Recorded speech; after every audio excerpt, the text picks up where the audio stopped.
Bonjour très chers amis du Conspiratorium, observez cette image que je vous montre. Vous voyez le même monument partout dans 4 différents pays. L'Égypte, le Vatican, Londres et Washington. C'est le même et unique monument. Nous allons faire un petit tour de l'histoire pour comprendre les choses. Alors, ce monument qu'on appelle l'aiguille de Cléopâtre est de l'Antiquité, donc de nos aïeux, de nos Égyptiens. C'est eux qui avaient érigé. Donc, nos aïeux avaient érigé ce monument pour indiquer leur puissance et l'apogée de la civilisation égyptienne. Plus tard, les Romains l'ont volé. Ils sont allés l'ériger au Vatican, suivi finalement de l'Empire britannique et de leur petit-fils américain de Washington. C'est un monument symbolique de puissance. Dans l'Antiquité, la puissance militaire, économique, spirituelle, ces 3 puissances étaient dans un même et unique pays, l'Égypte antique, l'Égypte de nos aïeux, l'Égypte des pharaons. Et en ce temps-là, cet empire régnait sur toutes les terres du monde, d'où vous pouvez trouver les mêmes types de monuments qui sont en Égypte, et vous les trouverez à Cancun, qui est au Mexique. Vous pouvez les trouver dans d'autres pays sud-américains. C'est le même type de pyramide que vous allez trouver dans le Soudan. Le Soudan a plus de monuments que l'Égypte, même s'ils sont en plus petit format, mais c'est exactement les mêmes. Alors, la puissance égyptienne qui va s'effriter avec le temps, vous savez comment c'est parti. Les Romains qui deviennent un grand empire aussi, un grand empire, va s'en inspirer. Dire, nous vous volons ça, nous vous prenons ça parce que c'est nous qui devenons la première puissance. Quand les Britanniques s'investissent aussi comme la grande puissance mondiale en ce temps-là, et aussi ils prennent ce monument. Finalement, ce fut les États-Unis. Alors, si vous allez à Washington, à Rome, à London City, et vous allez en Égypte, vous trouvez ce monument. Mais les autres sont des copies. Le seul vrai reste en Égypte. C'est l'aiguille de Cléopâtre. Je vous parle de ces choses-là parce que c'est toujours bon de savoir d'où nous venons et pourquoi certaines choses arrivent. Nous sommes chanceux d'être témoins de l'histoire qui se répète, car, dit-on, l'histoire se répète le plus souvent. Et nous avons cette chance d'y être. Comme nous y sommes, je vais vous faire voir une autre image. Et vous comprendrez pourquoi je vous montre ces images aujourd'hui avant de commencer à parler et à divaguer. Quand le pape est mort dernièrement, quand le pape François est mort, Trump, on n'avait pas encore trouvé un autre pape. Trump a mis cette photo sur son blog. Regardez ce qu'il a fait. Trump avait fait ça lui-même et il a publié. C'est lui, Trump. Quand il a fait ça, les gens ont ri, d'autres ont juste critiqué, Mais ils n'ont pas compris. Même moi, à ce temps-là, je me disais, mais pourquoi Trump fait ceci? Et quelques temps après, on a vu un pape, un nouveau pape arriver, qui est américain. Ce pape américain qui arrivait était comme prédit par Trump. Il nous a fait un clin d'œil. Et nous n'avons pas payé attention. Pendant qu'il venait de nous dire que les États-Unis prennent les règnes du Vatican. Sans déplacer le monument qui est au Vatican, la puissance spirituelle qui avait comme capitale Rome venait de se déplacer, où ça? Aux États-Unis.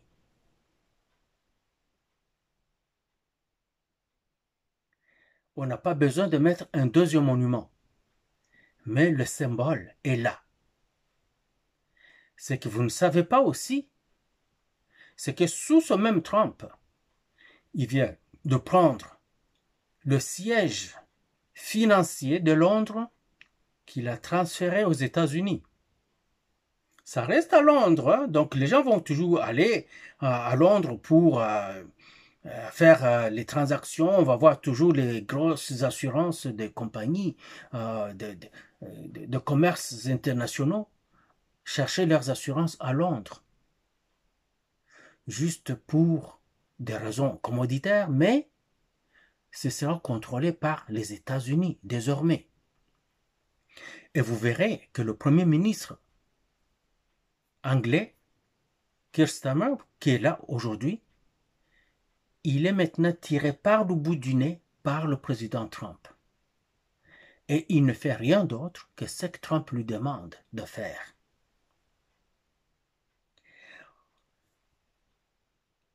Hier, il s'est passé quelque chose de très très fort.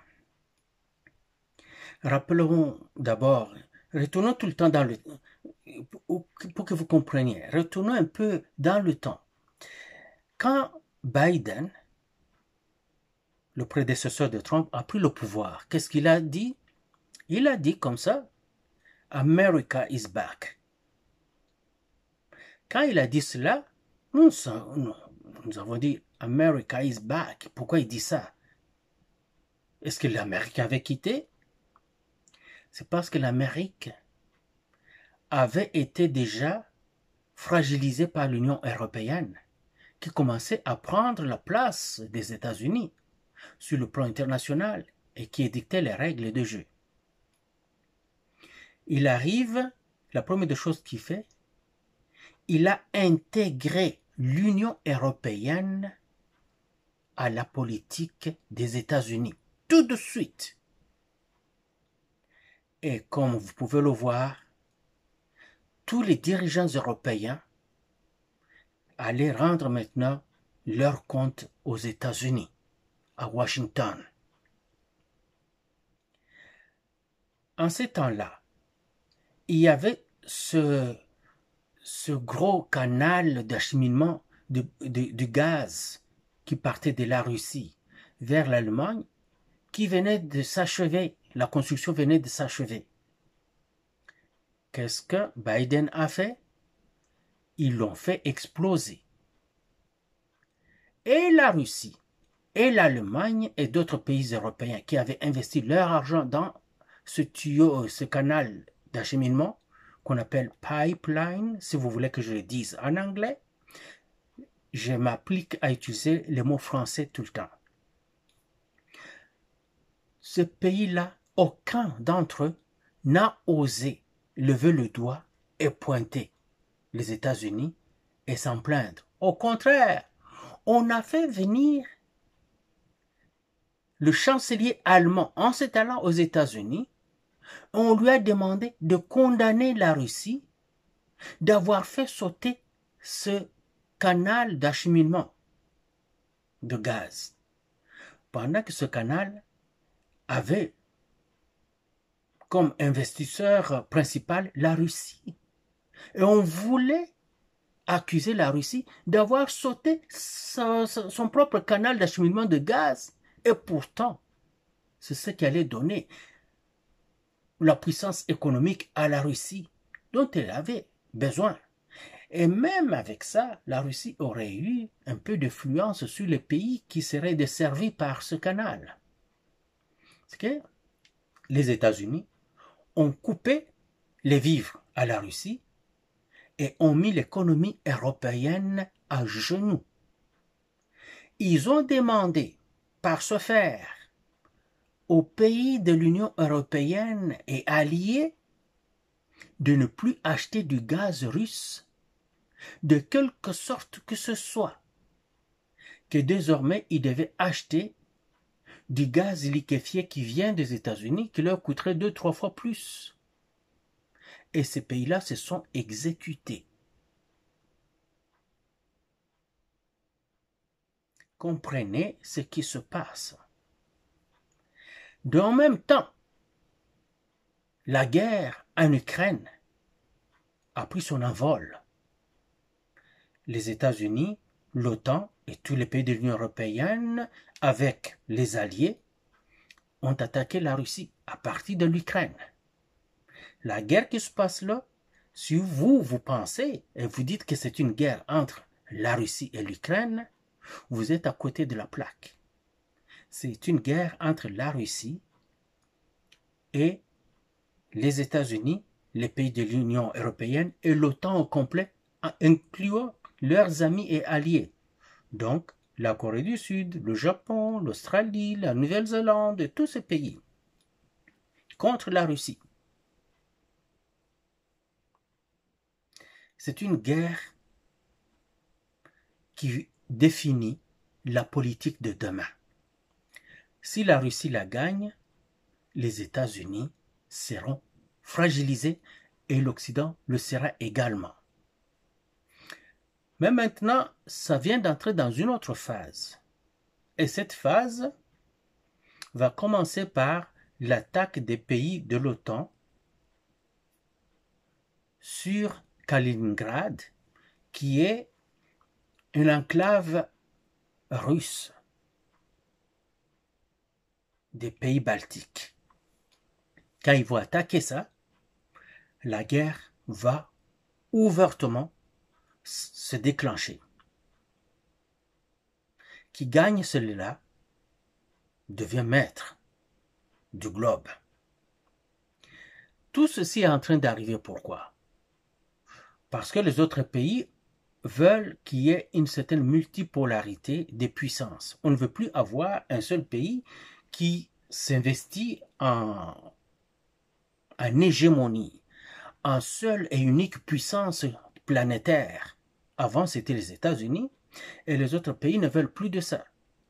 En l'occurrence, la Chine et la Russie et leurs alliés aussi. La Chine et la Russie seraient-ils déjà des alliés? Probablement.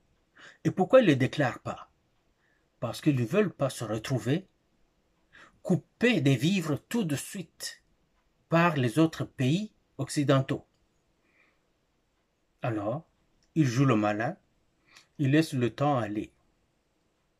Et pourtant, on n'est pas dupe, on le voit. Avant-hier, le 26,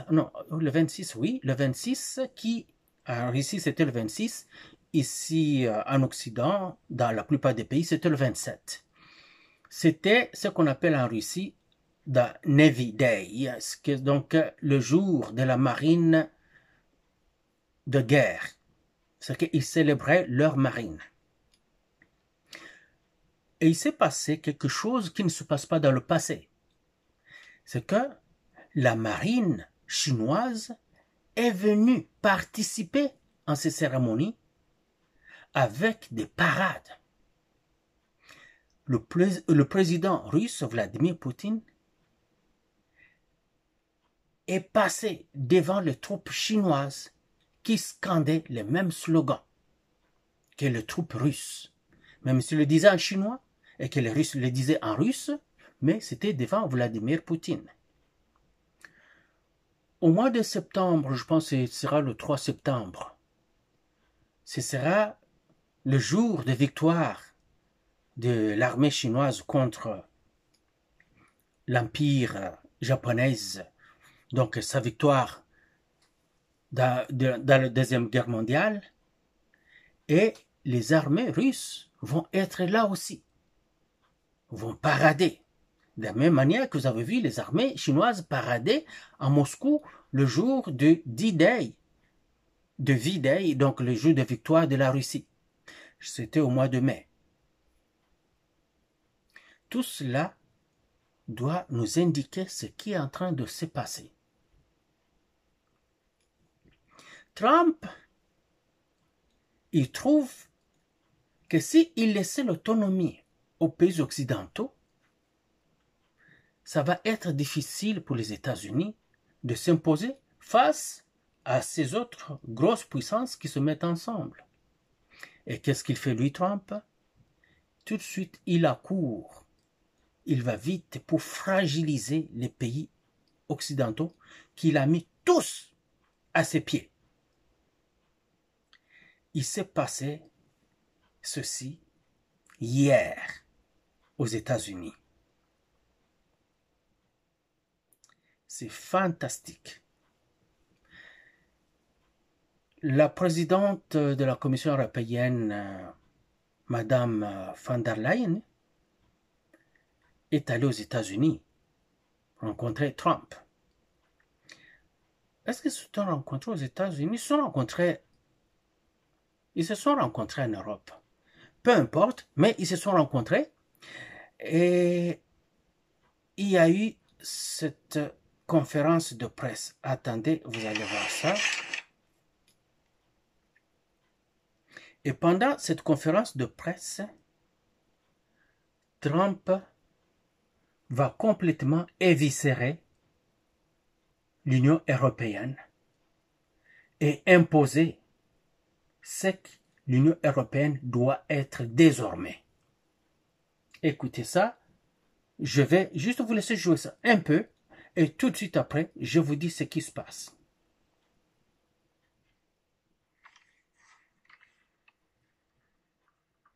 Thank you very much. So we have good news. We've reached a deal. It's a good deal for everybody, I believe. And I think you were saying this is probably the biggest deal ever reached in any capacity, trade or beyond trade. It is. It's a giant deal with lots of countries because, as you know, Ursula represents a lot of countries, not one country. It's not easy for you. It's because a lot of very different countries, great countries, but some are strong with cars, some are strong with agriculture. Je mets une pause. Trump dit que c'est le plus grand deal, le plus grand accord qui se passe entre l'Union européenne et les États-Unis, que c'est probablement le plus gros qui n'ait jamais été fait. Et qu'est-ce que ça veut dire? Écoutez ce qu'ils se sont entendus. J'ai résumé ça sur un petit papier. Ah.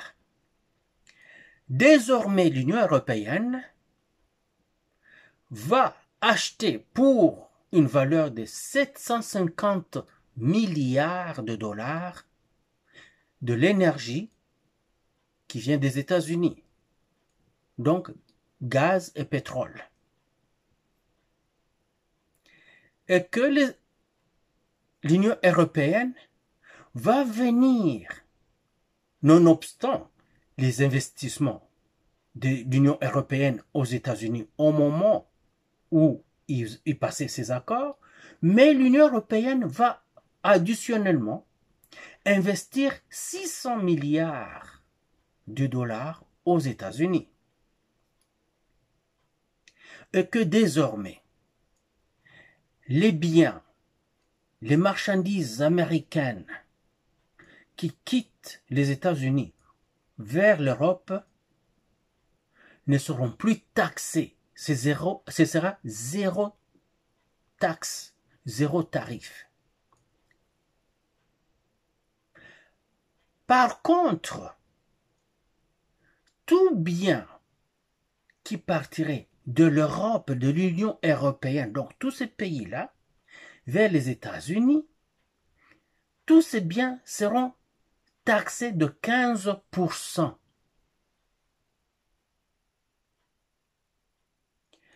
Non seulement cela, l'Union européenne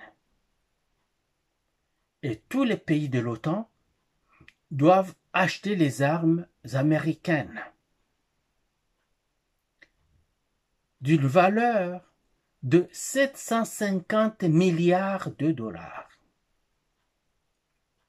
Et puis après ça, il a dit félicitations pour ce bon deal.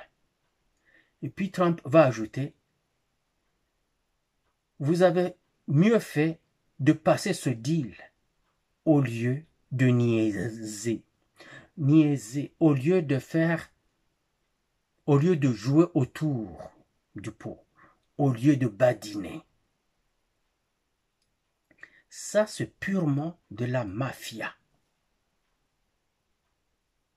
C'est comme la famille des mafiosos, les Gambino, que vous avez connus aux États-Unis, et l'autre famille, les Bonanno, qui se mettent à table. Mais les Gambino, qui sont les Américains, viennent et disent aux Bonanno, vous allez acheter nos biens pour 750, notre énergie pour 750 milliards, vous allez investir chez nous pour 600 milliards de dollars, nos biens qui viendront chez vous ne seront pas taxés, vous allez acheter 750 milliards de dollars d'armes, et vos biens qui viennent chez nous seront taxés de 15% des tarifs. Et quand ajouter, les Gambino disent aux Bonanno, vous avez mieux fait de passer ce deal au lieu de niaiser, au lieu de badiner. Et qu'est-ce que les Gambino et les Bonanno vont dire? Oui, en tout cas, c'est le meilleur deal qui soit. C'est ça que Madame von der Leyen a dit. En tout cas, c'est le meilleur deal qui soit. Et elle-même commence à surenchérir. Oh, d'ailleurs, c'était pour corriger les injustices commerciales qui étaient infligées aux Américains. Il fallait rééquilibrer les choses. Comme dans l'histoire que je vous avais racontée, il n'y a pas longtemps, quand le lion, l'hyène et l'autre animal là, sont mis à chasser, au moment de partager, le lion demande à l'hyène de faire le partage. L'hyène dit, toi tu mangeras le porc, le sanglier, et le lapin et moi, nous allons nous partager le reste. Le lion a donné une gifle incroyable à l'hyène. Puis il a dit au lapin, au lièvre, toi tu peux faire le partage. Écoute le lièvre très malin et qui a de la longueur d'avance sur le temps, dit, Votre Majesté, vous mangerez l'antilope au petit déjeuner, le sanglier au dîner, et je ne sais pas, l'autre petit animal, là, je ne sais pas c'était quoi encore dans l'histoire parce qu'il avait fait la lecture, vous allez manger au souper. Le lion dit,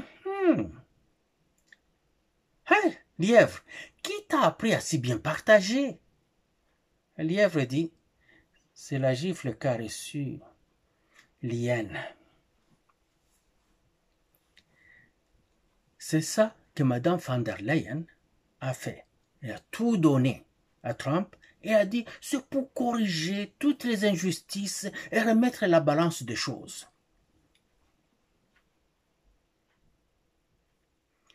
Les États-Unis sont l'hégémonie complète en Occident. Et aucun autre pays ne peut oser. Alors, et n'osera dire quoi que ce soit. Pourquoi je vous dis tous ces baratins? Maintenant, nous allons en RDC. Parce que tout ce que je vous dis sur la RDC, je vais tout le temps chercher la source, là où tout se décide. Il n'y a rien qui se décide ailleurs. Tout se décide en Occident et c'est transposé ailleurs. Tout se décide aux États-Unis et c'est transposé ailleurs. Le deal entre le Congo et les États-Unis, auquel est associé le Rwanda.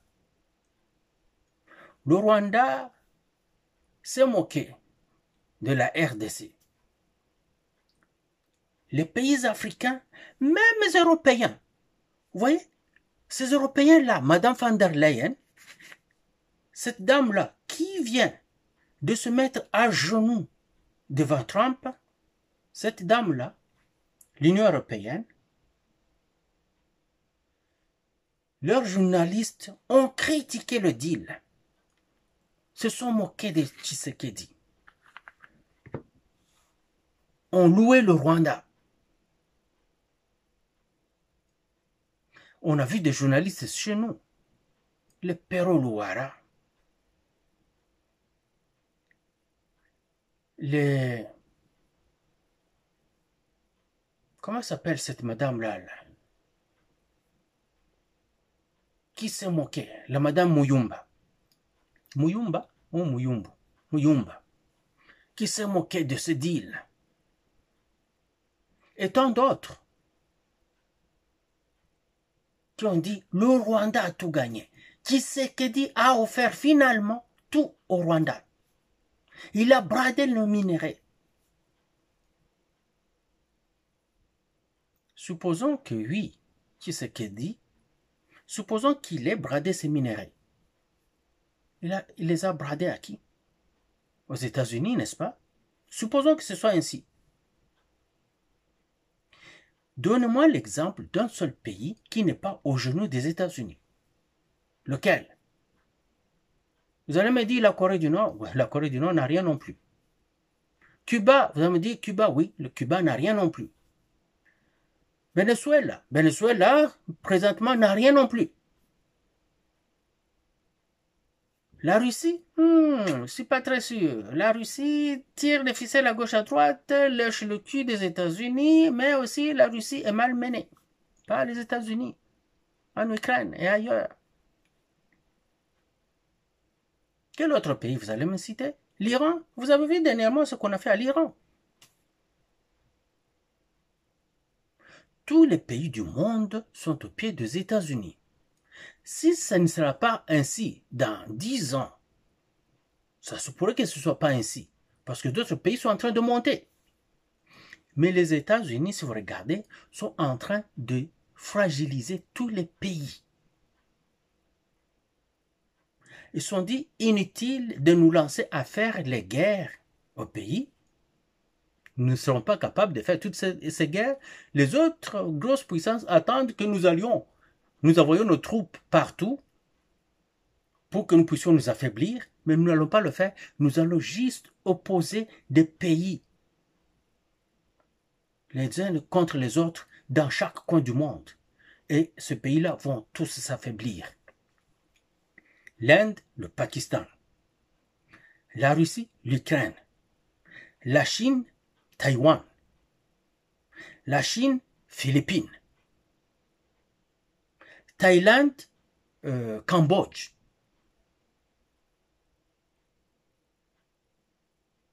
Serbie, Kosovo.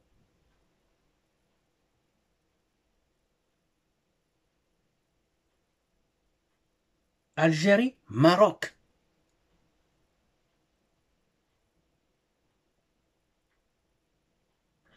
Les pays sont en train de s'entremanger. Tous les pays sont en pleine débandade. Et les États-Unis restent en arrière. Ils ne font qu'envoyer du poison partout. Alors, tous les pays se mettent à genoux. Un dirigeant dont le pays a été fragilisé depuis plusieurs décennies, et surtout les 3 dernières décennies, qui est le dirigeant de la RDC, M. Félix-Antoine Tshisekedi Tshilombo, alias Fachi pour les intimes, a tout observé.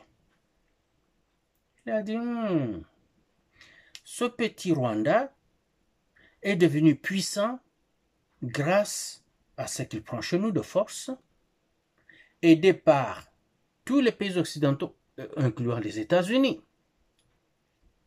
Et si j'allais voir les États-Unis? Parce que le Rwanda s'attendait à ce que le Congo puisse aller en Russie et en Chine seulement. D'autant plus que vous aviez suivi l'interview du président Tshisekedi sur la chaîne française LCI, qu'elle avait dit « La Chine et la Russie viennent par la grande porte et les deux là vont rafler la mise. » Kagame a dit « je n'attendais que ça, Dieu merci !» Maintenant, les États-Unis vont rentrer dedans la RDC. Et Tshisekedi a compris cela. Qu'est-ce qui lui a fait comprendre cela? C'est les événements sur le terrain. Les généraux de la RDC trahissent et on voit les villes et les agglomérations tomber les unes après les autres. Tshisekedi a beti boule. Mbango a dit, oh! Il faut nazala et kenge. Ngring ngring. Vieux Trump, Neni. Ah! Petit Fachi Ndeni. Ah, ngayo vie. Wengine petit na mon. Ah, viens ngato sur la mambo. Ah, venez kasi. Ok, vieux. Est-ce que na koti na bananga? La petite boule de feu là? Ouais, Thérèse. Ah, Tindaye. La diplomatie a commencé et nous en sommes arrivés à ces accords. Maintenant, l'avantage que nous avons de ces accords par rapport à ce qu'on était avant, c'est que les Américains, eux, ne perdent de rien. Et tous ceux qui recevaient tout du Rwanda ne vont rien perdre. Ça va juste être transposé vers le Congo. Le Congo leur offre ce que le Rwanda offrait, plus ce qu'on leur apporte. Dans tout ça, est-ce que le Congo est perdant? Non, et pas du tout. Nous perdions tout avant. Les 30 dernières années, on perdait tout. Le Rwanda prenait, allait vendre ailleurs, se partageait le tout là-bas, sans nous. Et en plus de ça, le Rwandais tuait le Congolais. 15 millions de morts, des amputés, des violés et tant d'autres. Et nos territoires étaient sur le point d'être annexés au Rwanda. Maintenant, aujourd'hui, on vous parle. Annexion, non. Nos territoires ne le seront plus. Ah oui, c'est encore occupé par les M23. Ouais, ça donne quoi? Occuper la terre d'autrui, on finit par la laisser. Les Anglais ont occupé Macao en Chine. Ils ont fini par laisser. Après plus de 50 ans d'occupation. Ils ont occupé Hong Kong. Qu'est-ce qui est arrivé? Ils ont retourné Hong Kong. Est-ce qu'il y a d'autres pays qui étaient occupés? Peu importe, je vous donne ces deux exemples-là, ça suffit. Donc, quand vous occupez un pays étranger, une portion d'un pays étranger, d'abord, vous avez l'obligation de tout maintenir sur le terrain, que le peuple ne souffre pas, que ce peuple-là soit maintenant à vos charges. Mais le Rwanda ne le faisait pas. Ce que le Rwanda, on va juste purement et simplement lui demander de se retirer. Même si le Rwanda transformait ses troupes en RDC en M23, AFC, M26, M27, ça ne changera rien. Tout va être déguerpi. Ils vont tous sortir de la RDC. Peut-être pas, aujourd'hui nous sommes mercredi, peut-être pas jeudi ni vendredi. Batoto ya Bukavu, kimia iko nafika. Bale ba yangu bako banatoka. Ils sont en train d'égorger les gens, ils sont en train de tout faire, mais ils vont partir. Et il y aura la roue qui tourne et qui revient. Basemaka, dunia ni sawa lipumbu ya mbuzi. Inapiga kushoto, inapiga kuume, inapiga kushoto, inapiga kuume. Leo iko napiga kushoto kote ya Rwanda, kesho tapiga kuume kote ya RDC. Na Rwanda naye atalialia. Kagame atalialia. Siku ndio mnaona sasa banaanza kulialia. Mko mnasema kama Rwanda ina rafle mise. Mais pourquoi Rwanda haiko na furahi kwenda États-Unis? Trump mukila kukutanana na n'importe quel raisi wa nchi yoyote anayefika kuko Amerikani ama Trump iko popote anapokaa, utamusikia Trump anasema juu ya ile accord ya Congo. Partout il en parle. Pona nini? Parce que pour lui, c'est couler dans du béton. Ça, c'est son bébé. Il ne va pas lâcher ça. Il va accomplir ça. Et surtout, l'histoire des drames qui sont là, et que lui, il va venir réinscrire autrement, ça va rester non seulement en son nom, mais ça va suivre toute sa progéniture. Ce sera dit un jour, il y avait un président américain, Trump, qui avait arrêté ce carnage, qui avait remis un pays qui était longtemps, pendant plusieurs décennies, martyrisé sur pied. Et c'était sous le règne du président Félix Antoine Tshisekedi. Celui-là qu'on n'a pas vu venir, celui-là qu'on a combattu, jour et nuit, par tous les moyens. Celui-là à qui on a donné un nez rouge. Il a subi tous les coups. Celui-là que toute son armée a abandonné, tous ses généraux, ou presque tous ses colonels, ou presque tous ses politiciens, ou presque, ont abandonné. Il s'est battu, seul ou presque seul, à armes inégales, et il a sauvé son pays. Afrique du Sud, ekotali la biso na mosika. Kenya, ekotali la biso na mosika. Uganda tolo bakutu te na Rwanda, bakolela.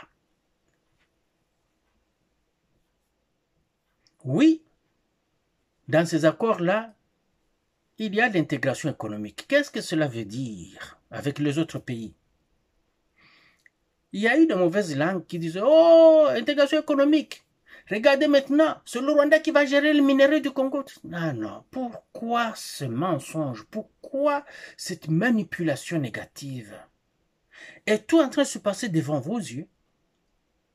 Une intégration économique. Je vous ai toujours donné des exemples. Prenons en Afrique. Vous allez en Afrique du Sud. Vous voyez que les compagnies sud-africaines, voire même les chaînes d'alimentation sud-africaines comme les Checkers, comme les Spa, tout ça se retrouve en Swaziland, au Botswana,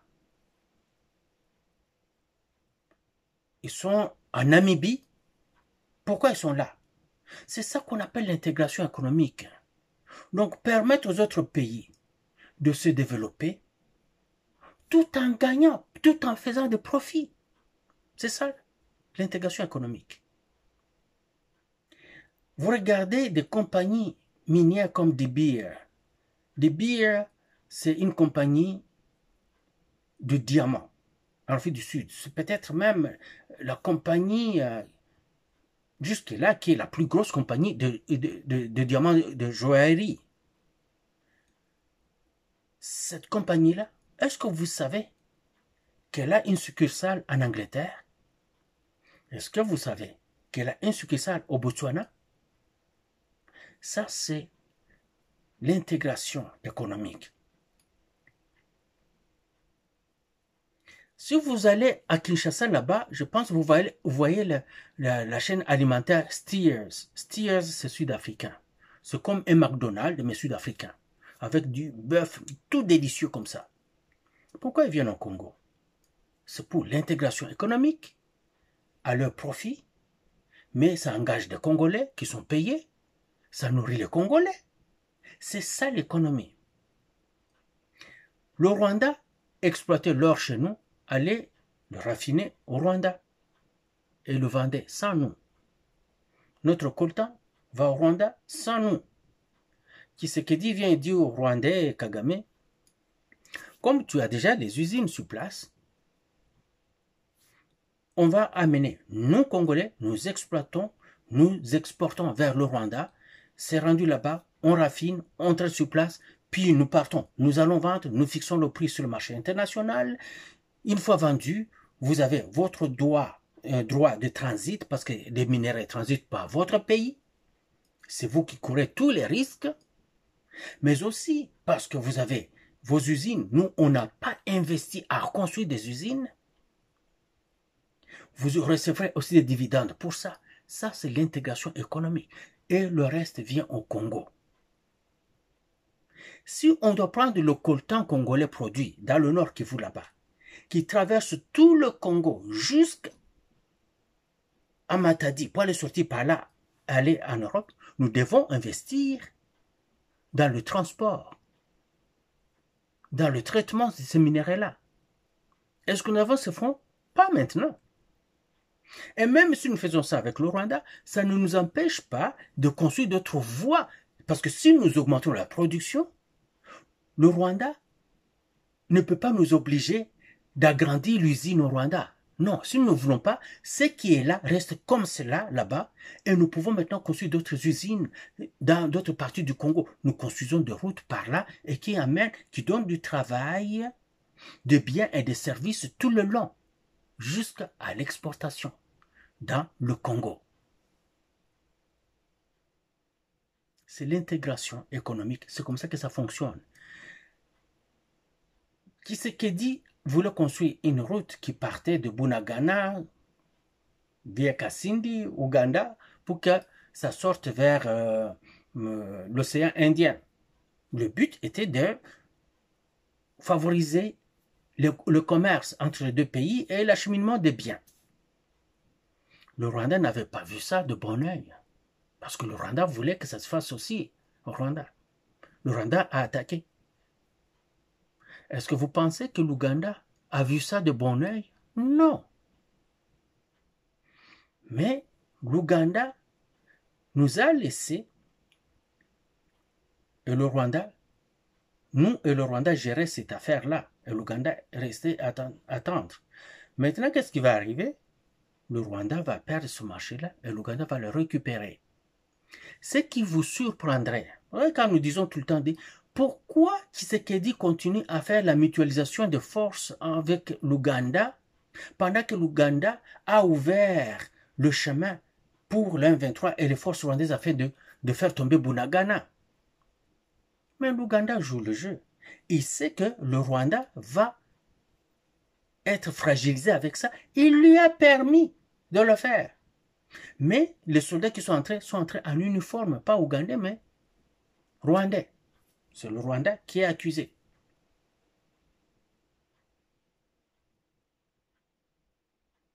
Vous comprenez comment la politique se fait?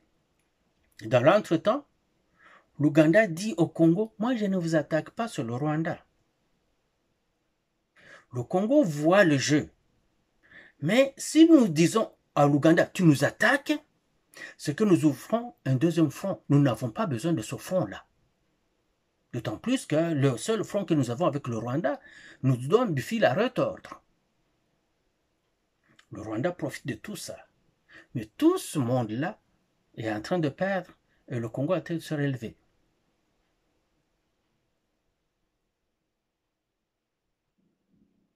Tshisekedi a compris comment la mafia jouait.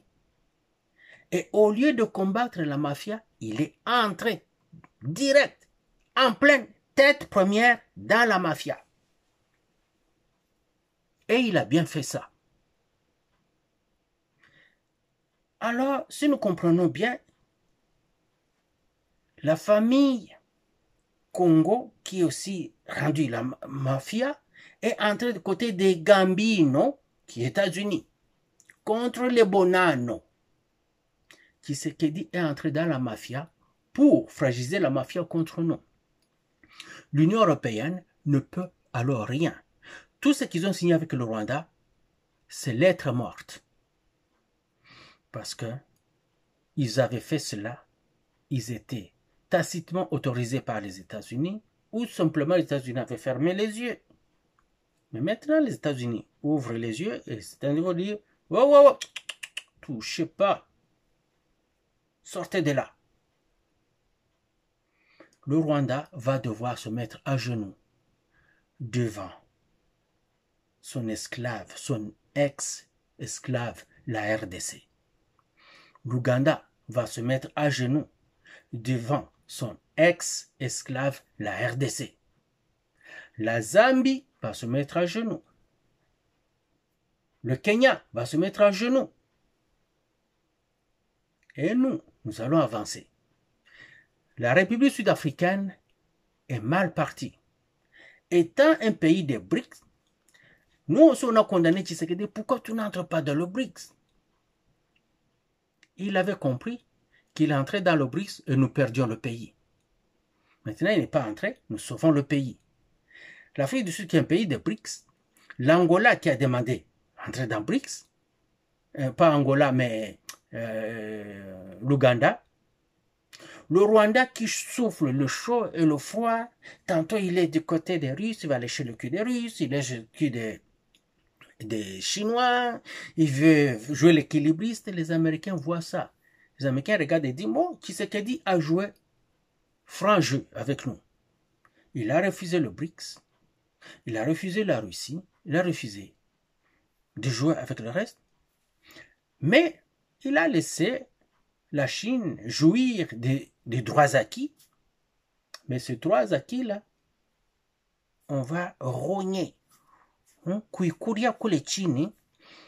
Il y a un rat qu'on appelle mouchouchou à Idjui. Je pense que ça se trouve là à l'est. C'est un rat qui vient avec une forme d'anesthésie, va d'abord l'asperger sur votre pied, et je ne sais pas pourquoi il aime le talon. Il va l'asperger sur le talon, engourdir votre talon, et après, commencer à le grignoter. Quand vous vous réveillez le matin, vous trouvez que le talon a été complètement mangé, mais vous n'avez rien entendu, vous n'avez rien senti, mettons. Vous n'avez rien senti. Comment le rat a fait ça? Il prend son produit anesthésiant là, de sa bouche, sa salive, il asperge là. Il attend quelques minutes, ça engourdit la partie et il le mange. Tshisekedi a fait le mouchouchou. Et il a sauvé notre pays.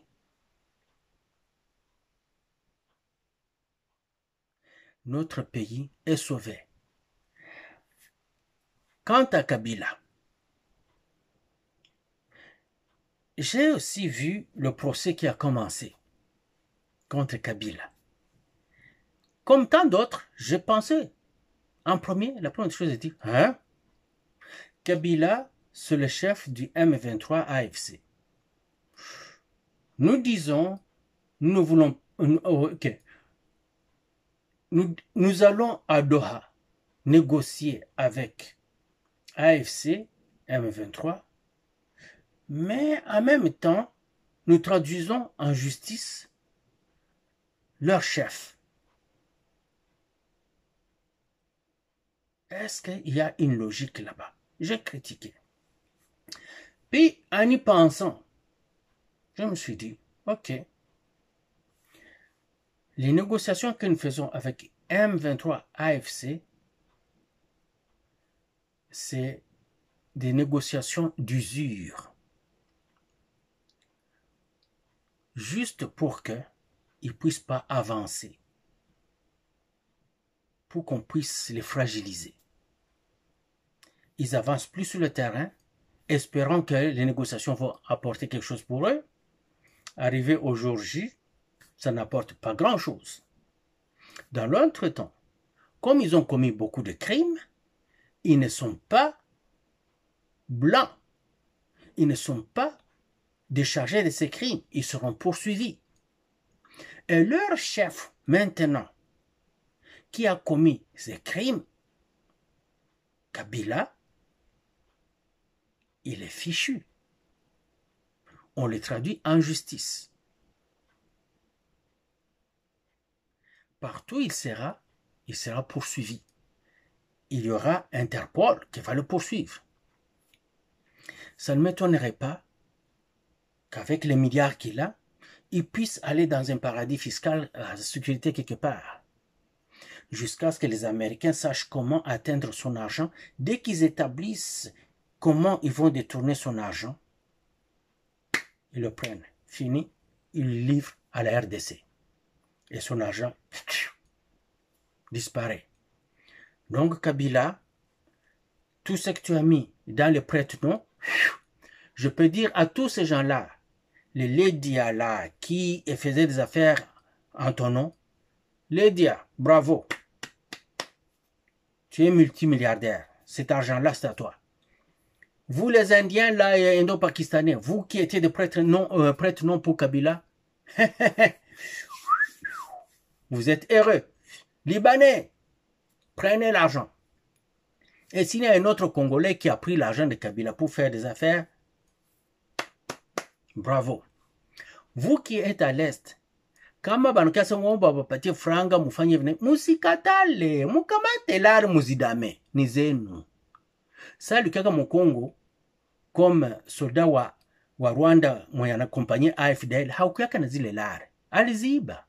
Mukamate lari muzidame. Muzidame. Kama kuko mtu wa familia yangu mwenye alipata lari za ule muyangu Kabila, kamata kanya na kisu. Ukate kabisa uzidame. Parce que il va finir sans argent et finir mal.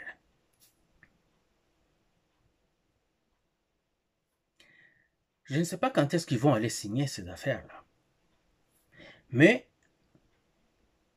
c'est comme si rien ne se passait encore. On ne voit pas des soldats américains chez nous.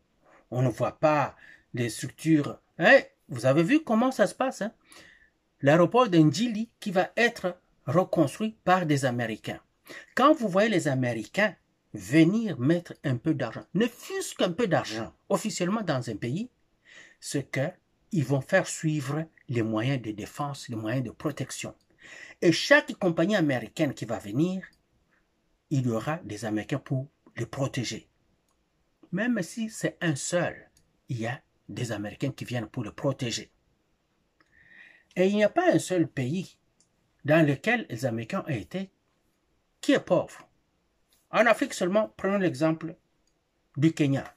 Si vous arrivez au Kenya, vous regardez comment Nairobi est par rapport à l'Afrique du Sud, c'est exactement construit pareil au même. Du point de vue de l'infrastructure, c'est pareil au même. Les Américains sont venus investir là-bas, les Anglais et tous ces autres pays. Le Kenya n'a pas ces argents-là.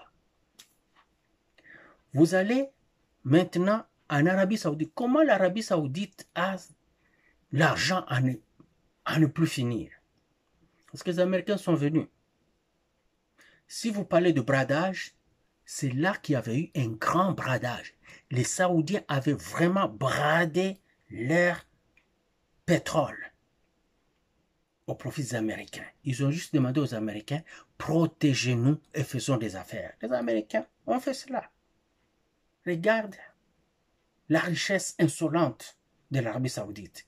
Tous les pays du Golfe là, tous les pays du Moyen-Orient qui sont avec les États-Unis, le Qatar, les Émirats Arabes Unis, la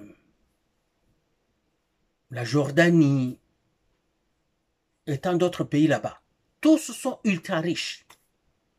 Regardez Israël qui est soutenu par les États-Unis, qui est la première puissance économique et militaire de la région là-bas. Quittons, allons ailleurs, la Corée du Sud. soutenu par les Américains, regardez l'économie, regardez la situation du pays. Le Japon, pareil. Ce sont des colonies des États-Unis. Si nous allons en Europe, vous allez regarder l'Allemagne, qui est la première puissance économique. Ça l'était, mais c'est encore, au moment où on se parle, il y a des reliquats de ça. La première puissance européenne en économie, les Américains sont là. C'est une colonie américaine. Je voudrais que la RDC devienne une colonie américaine, moi. Fachi, oko négocie wana? Au kusala makambo wana ba accord banini. Négocie pour que la RDC soit une colonie américaine. Ce qui est comme une colonie américaine, c'est fini. Nos enfants, leurs enfants et les enfants de nos enfants seront bien notre pays. Ce que je vais dire à Kamere, moi je parle avec les gens de l'Est. Ils sont tellement fâchés contre Kamere, vous n'avez pas idée. Bawazalendo basha kumupinkia Kamere modèle moi mwezi wesa. Kamere, lui, c'est fini pour lui. Et tout ce monde-là voit tout ce que Kamere fait. Ils suivent tout. Sasa tuko naanza sema wao bato kwesta bako banafuata, no banafuataka politiki ya Kongo kupita benye beko Kinshasa. Banafuata yote. Ils sont en train de souffrir énormément aujourd'hui. Et ils savent qu'ils souffrent à cause des politiciens et des militaires. Et dans l'entretemps, ils voient les efforts titanesques qu'est en train de fournir Tshisekedi pour rétablir le pays. Ils voient tout ça. Ils comprennent tout.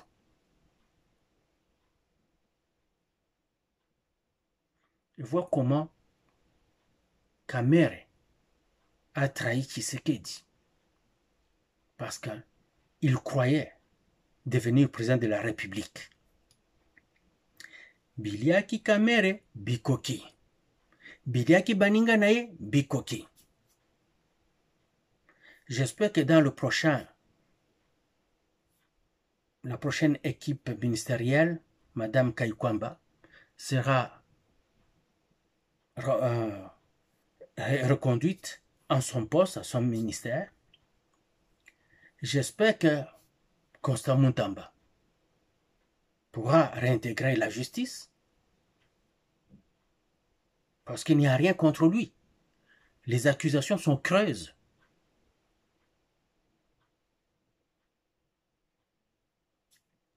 Qui d'autre? À part les deux là. Je ne sais pas. Je ne vois pas quelqu'un d'autre. Dans ce gouvernement-là, on peut mettre n'importe qui. Ça ne change rien. Sikoyon Sokingana Zalaka Fachi. Donc, dernier de Kanda. Dernier de Kanda. Et sur ce, je remercie de conspirer de première heure, comme M. Christophe Mputu-Bwele, qui est toujours en train de nous encourager, Deborah K, qui nous encourage, Mitera Miteu, Ngaho, uko wapi wa? Miteu, où es-tu? Je t'ai pas vu ces derniers temps, avec ta femme Dorcas. Où est-ce que vous êtes? Kabangu, il y avait un Kabangu qui était en Angola, qui me suivait très souvent, je ne le vois plus. Il y a... Qui d'autre? Marie-France Mbia. Ah, Mambokani. Roudia. Ma petite belle-sœur. Reviens. Et qui d'autre? Il y en a...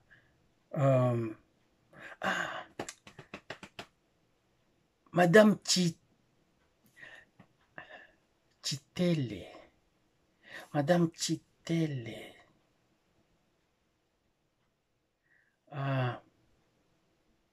Chitele ou bien Chiteye. Elle aussi, elle aime faire beaucoup d'interventions. J'aime ses interventions, elle aussi. Tant d'autres qui reviennent et partent et disparaissent et reviennent, ainsi de suite. Mais je cite les noms qui me reviennent très souvent. Alors, j'espère que Vous allez continuer à partager, à liker nos émissions et de rester fidèle à votre conspiratorium. Vive la RDC et notre cher président Tshisekedi. Hurrah!